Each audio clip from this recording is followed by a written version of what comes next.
Seguindo a apresentação do módulo L, aspectos clínicos e diagnósticos, nós convidamos então o professor doutor Oswaldo do Nascimento. O doutor Oswaldo é professor titular de Neurologia da Universidade Federal Fluminense e coordenador de pesquisa e pós-graduação em Neurologia e Neurociências.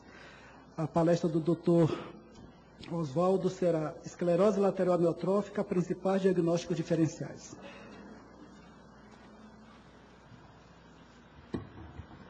Boa tarde a todos. Eu gostaria de agradecer aos organizadores a lembrança do meu nome. E depois da brilhante palestra do nosso guru da ELA, né? Vamos tentar então lembrar tecer algumas considerações quanto à questão do diagnóstico diferencial. Quando não se conhece muito bem, mesmo se conhecendo bem uma enfermidade, cada vez é mais complexo você separar o joio do trigo, saber efetivamente se é esta ou aquela enfermidade, até porque, ainda há pouco, e de um modo muito apropriado, eu gostei do elismo, viu? Quer dizer, diante de uma situação de elismo, fica difícil a gente saber para que lado vai para cá ou para acolá. E essa dificuldade, quanto menor a experiência do examinador, ela fica muito mais ampla. Ou seja, o diagnóstico, ele atrasa muito, porque se perde o tempo da identificação por não se conhecer o espectro da doença em relação a outras que são muito semelhantes. E quando se perde esse tempo, sem dúvida, algumas intervenções terapêuticas que podem ser tomadas, pelo menos de suporte, elas ficam para depois, encurtando a evolução da doença. Assim, eu acho que no Brasil, realmente, ao longo desses anos, e várias vezes, quando me deparando com um paciente com esclerose lateral amiotrófica, eu não poderia deixar de lembrar de uma figura que e nos serve como modelo, um exemplo, e que eu aqui, então, faço um agradecimento público, que é o Acari. Eu acho que o reconhecimento dos pares é uma coisa muito importante, porque ele nos incentiva também, com a vibração, com o entusiasmo dele, a continuar estudando, a continuar mostrando interesse por essa enfermidade. Os sinais clássicos de ELA incluem, portanto, a fraqueza muscular assimétrica de um modo geral, hiperreflexia, atrofia muscular e miofasculações. São esses elementos que nós vamos encontrar no nosso paciente. Mas, curiosamente, depois de 144 anos, notem que esse é um trabalho recente, deste ano. Deixa eu ver aqui a ponteira. A ponteira do meio, né?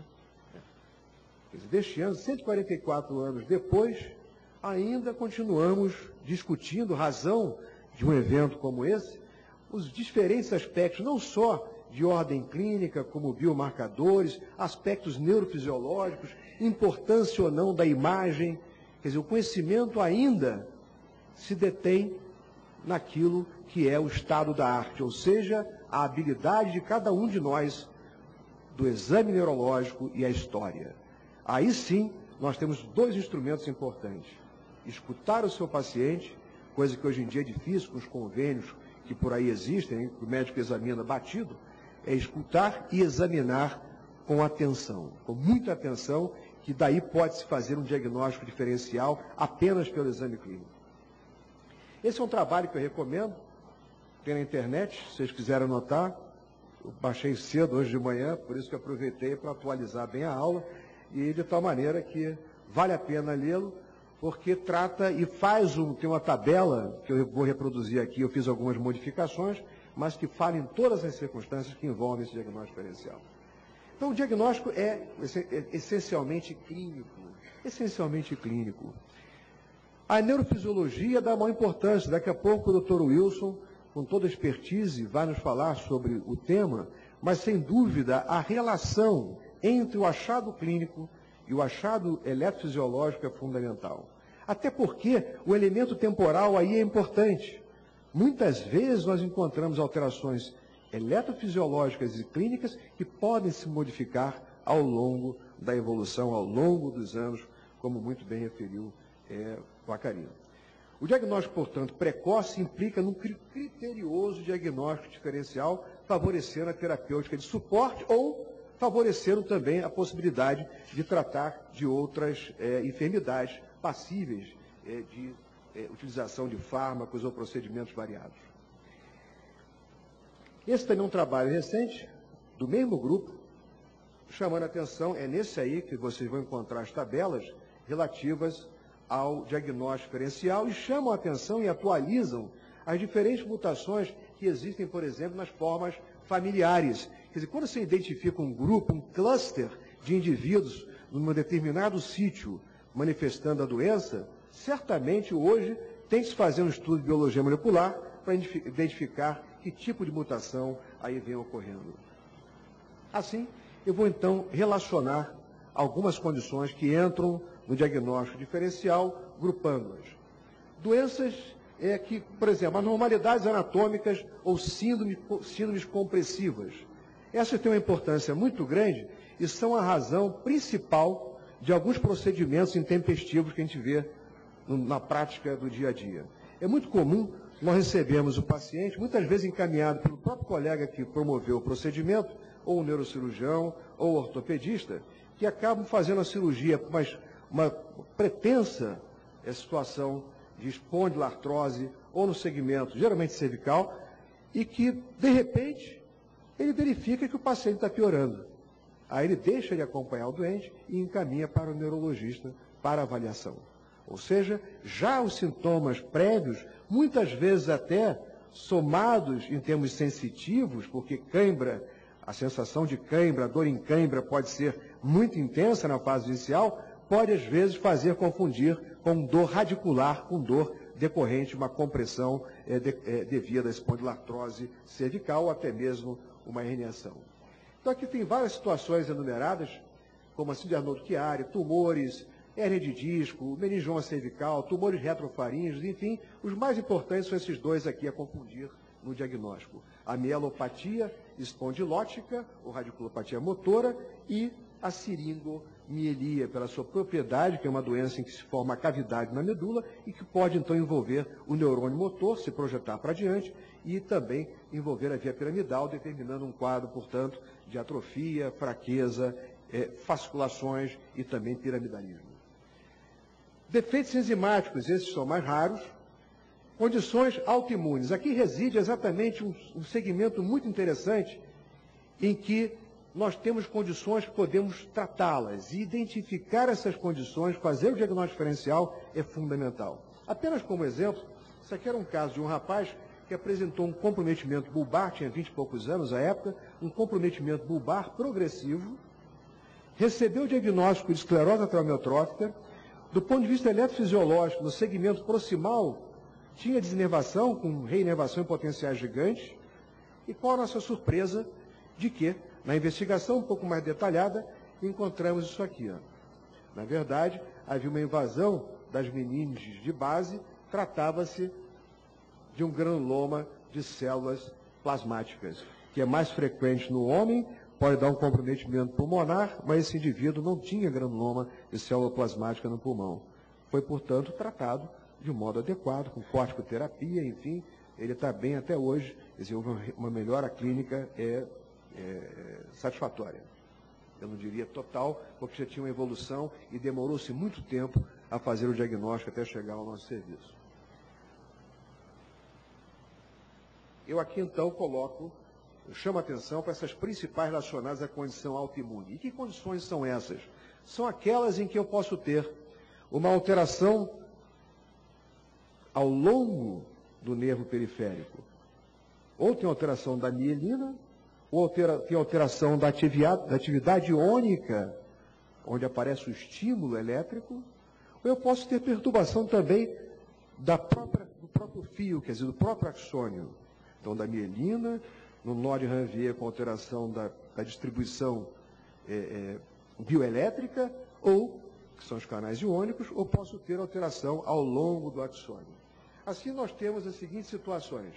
A neuropatia motora multifocal, com ou sem bloqueio de condução, o MAMA, que é a axonopatia motora multifocal, e algumas outras síndromes imunes associadas ou a gangliosídeos, as gamapatias monoclonais.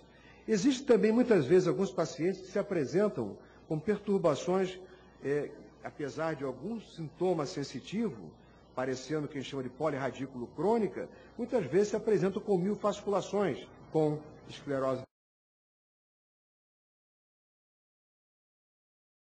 Anos, que desenvolveu um quadro de fraqueza distal do membro superior e proximal nos membros inferiores. Interessante que esse homem chegou desesperado, HIV positivo, mas bem cuidado com o esquema Hart, sem nenhum componente de síndrome metabólica evidente, laboratorial ou clinicamente, mas que o estudo neurofisiológico mostrava desinervação com potenciais de 8, 12 milivolts motores.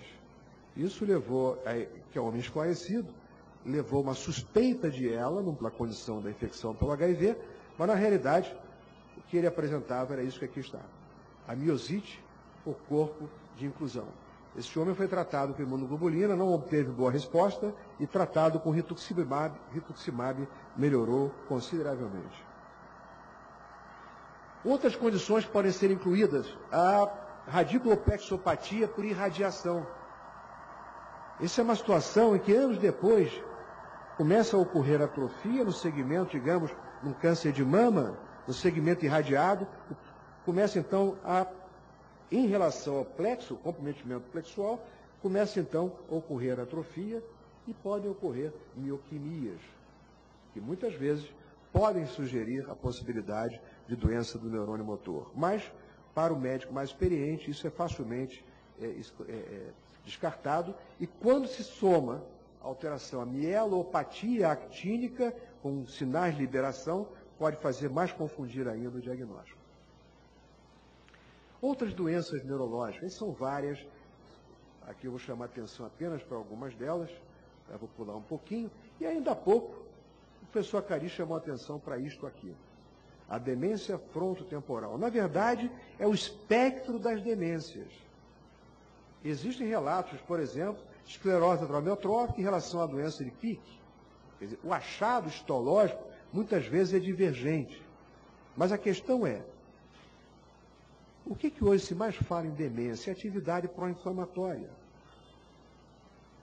Quando você tem a doença de Alzheimer e essas situações em que no final você vê substância amiloide depositada, isso é final, endpoint de reação inflamatória.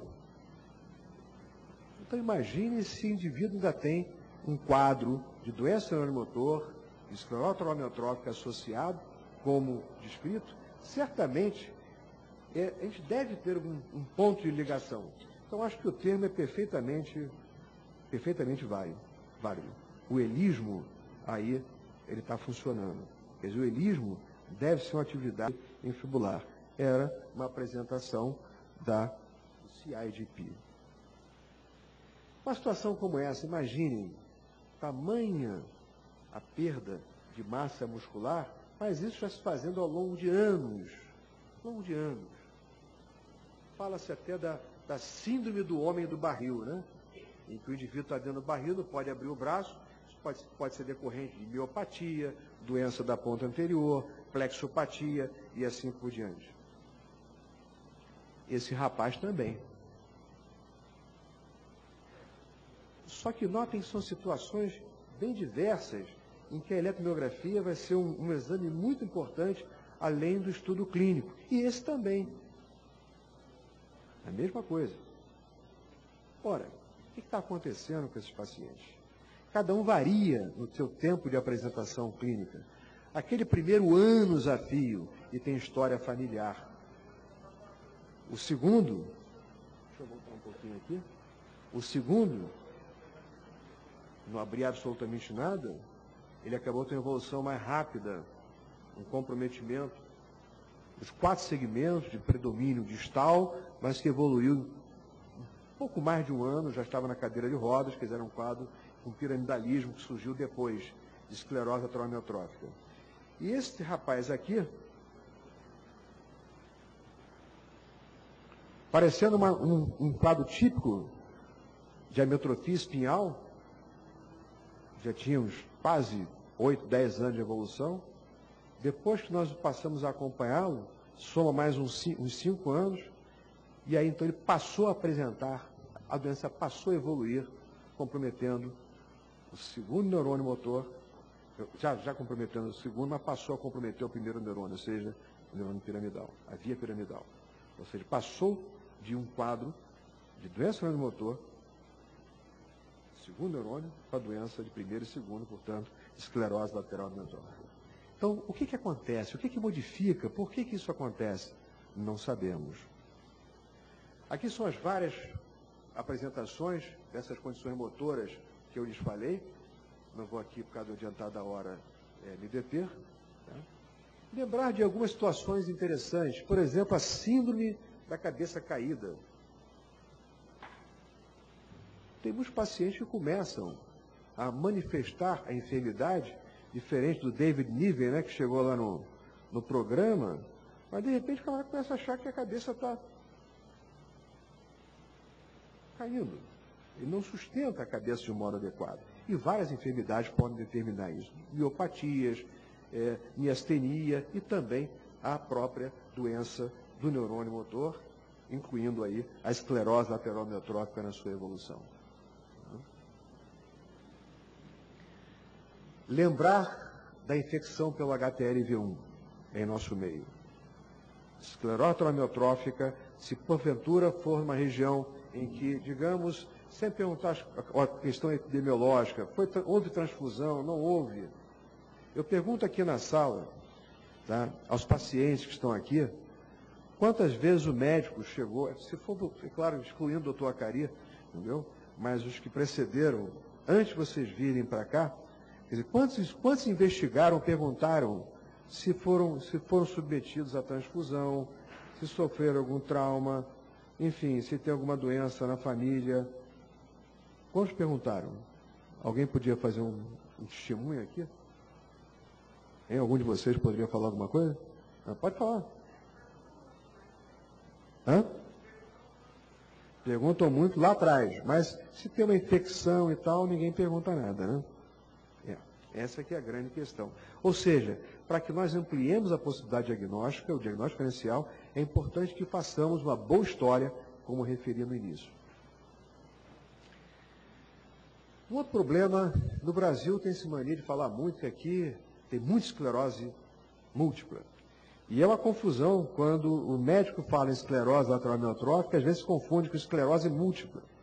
E às vezes o paciente que recebe diagnóstico de esclerose múltipla, quando vai para a internet, pensa que tem esclerose lateral amiotrófica pelo que ele está lendo. É claro que ele vê que não encaixa, mas são dois nomes que a gente precisaria certamente serem modificados para evitar essa confusão na internet. Bom, de qualquer maneira, chamar a atenção que aquelas formas progressivas, primariamente progressivas, por vezes acabam sendo confundidas.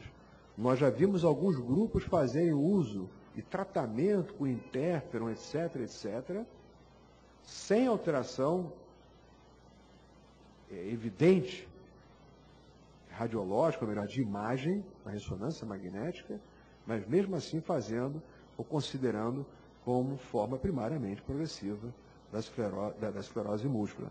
Só que o indivíduo fica com uma paraparesia, espástica, etc. Então tem que ter muito cuidado nesse diagnóstico diferencial. Duas alterações hoje são muito referidas em relação a ela: dor e alterações do sono ou da ventilação. Eu acho isso muito interessante porque eu tenho, lá na universidade nós somos dois professores titulares, o Marcos e eu. E o Marcos foi o meu professor.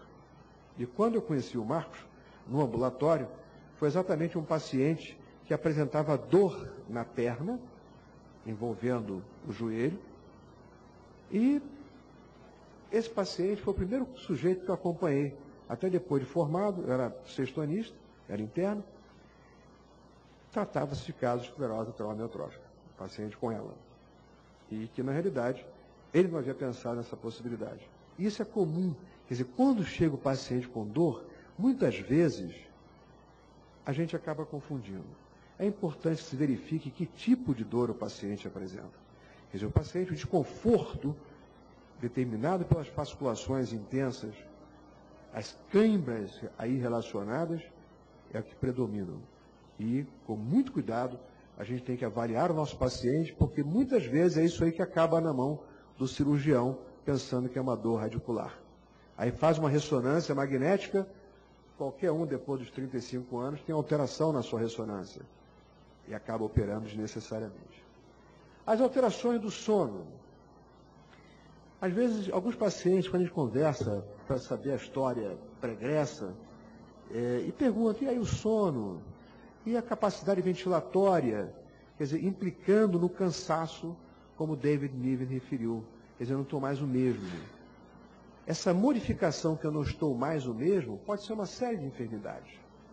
Mas devemos pensar na possibilidade daquela que compromete a musculatura torácica, vindo então a limitar a nossa capacidade ventilatória durante o sono ou mesmo ao longo do dia. E não deixar, muitas vezes, de fazer um raio-x de tórax, porque pode ter paresia associada, paresia diafragmática. Então, é uma condição que a gente deve lembrar. Assim, é uma condição, a esclerose amiotrófica é uma enfermidade, tem um estudo recente, com 2003, 180 pacientes. Em termos do prognóstico, vejam que isso que aqui está, eu acho que se nós fizermos um diagnóstico mais precoce, certamente vai se mudar um pouquinho essa expectativa de menor tempo de vida. E se eu tenho mais tempo de vida, eu tenho maior chance de encontrar, ou ter tempo de se encontrar, alguma possibilidade de tratamento. Isso é importantíssimo. Essa esperança é que nos imbui. Por isso que ainda há pouco eu estava falando, em termos do Acari, quer dizer, a homenagem que eu presto a ele, por esse incentivo, esse entusiasmo que ele nos passa em termos de estudar essa enfermidade, essa doença. Em conclusão, é a doença que afeta cada indivíduo de forma diferente. A doença progride mais rapidamente em alguns pacientes do que em outros. Alguns pacientes apresentam comprometimento generalizado, enquanto outros apresentam envolvimento mais localizado, que faz aí a necessidade de um descrime diferencial adequado. Alguns falecem antes de desenvolverem todos os sinais e sintomas da doença. Geralmente, quando isso aqui acontece, é porque falta, digamos, um suporte médico, porque não se tem, muitas vezes no Brasil, um cuidado maior com esses doentes. O diagnóstico errôneo não é infrequente, ocorrendo em aproximadamente 15% dos casos, e é claro que isso varia, deve ser até muito mais em algumas regiões em que não tenhamos neurologistas treinados para isso. Como não existe um teste diagnóstico específico, às vezes pode ser muito difícil distinguir a ela de outras situações clínicas, principalmente nas fases iniciais da doença. Ou seja, indúbio pro réu.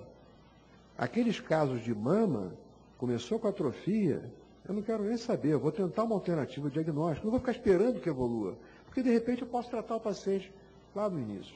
Mas isso aí já vem um problema seríssimo, seríssimo. Porque quando você encaminha para tratamento, o seguro-saúde, o plano-saúde, hoje em dia eles fazem tanto, digamos assim, a resistência tamanha quando você tenta uma alternativa terapêutica, que eu diria assim, heróica, mas que vale a pena. Lembro-me bem, quando estive na Clínica Maio com o professor Peter Dick, que ele não deixava de fazer plasmafese nem em criança com amiotropia espinhal progressiva. Porque como não sabia o que podia estar envolvido aí, ele fazia. Quer dizer, não havia um racional próprio. Mas se eu tenho uma doença progressiva e a medicina me oferece possibilidades em que eu posso de alguma maneira trazer ou interferir, vamos tentar. Porque, diga-se passagem, muita coisa, muita terapêutica nossa, médica, veio exatamente de observações meramente serendípias. Ou seja, se descobriu que a coisa funciona, por acaso. O Viagra, por exemplo, ninguém sabia para que prestava ao certo, era usado para outra coisa que não para a qual hoje é a mais usada. Então, eu acredito que, concordo que o elismo é uma doença multissistêmica, multifatorial e que precisa ser melhor investigada. Essa é a rapaziada que tem participado conosco lá na universidade. O doutor Marcelo Maroco está aqui, e ele com toda a cuidado, estudando os casos lá familiares, lá em Juiz de Fora. E vocês vejam como é que é difícil, às vezes, o professor convencer seus alunos, seus discípulos, né? O Acari sempre nos convence de que precisamos continuar nessa luta, investigando, enfim, participando, interagindo em todo o Brasil em função da esclerose lateral amiotrófica. Mas vocês imaginem como vai ser difícil, não para essa rapaziada que está aqui, Mas essas meninas novas aqui, que são as residentes novas que chegaram agora ao serviço, você imagina da dificuldade que eu terei de convencê-las para estudar uma doença em que eu vou ter que conhecer muita clínica, que o diagnóstico diferencial é difícil, muito difícil, que tem aspectos eletrofisiológicos, biologia molecular, aspectos terapêuticos aí ainda em investigação. Torna-se mais difícil. Tá? Eu, portanto, agradeço a todos a oportunidade e fica aqui um abraço e um carioca para vocês. Muito obrigado.